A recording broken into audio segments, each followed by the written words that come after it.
Yo, what's up mga kaibigan? Nali na tayo magkwentuhan. So ang Team USA patungo sa game kahapon kontra sa Lithuania ay may perfect 4-0 na record. Tinalo nila ang New Zealand sa kanilang opening game sa score ng 99-72. Sumunod ang Greece sa score ng 109-81. Pinulbos din nila ang Jordan sa score ng 110-62. At tinalo din nila ang Montenegro sa dikit na score na 85-73. Oo, dikit na nga yan mga kaibigan para sa Team USA.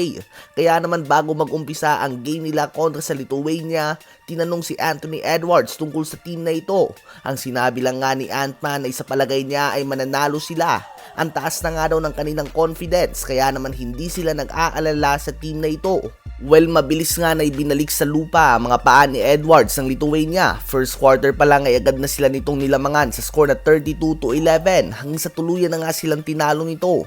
Dinilaan pa nga sila nito at sinuot pa ang sombrero nila pakatapos as sign of disrespect para sa Team USA. Isa lang nga ang NBA player ng Lithuania at may isa pa silang former NBA player na halos hindi mabigyan ng minuto noon. Ngunit FIBA nga ito, napapalibutan man ang NBA players ng team mo o hindi. It doesn't matter, iba nga ang FIBA game. Lalo na kapag nalamangan ka ng malaki sa simula ay hindi ganun kadali ang gumawa ng comeback. Dahil running time nga ito at 10 minuto lamang bawat quarter.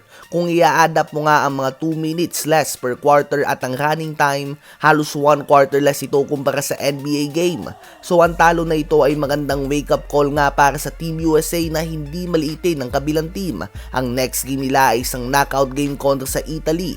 Ang manalo ay aabante na sa semifinals at ang matalo naman ay laglag na sa kompetisyon. Sino ba sa palagay nyo magwawagi? Habang si Luka Doncic at ang Slovenia ay dumating na nga sa ating bansa, kasama nila dyan ang mga bansa na Germany at ang Canada para sa quarterfinals ng FIBA World Cup.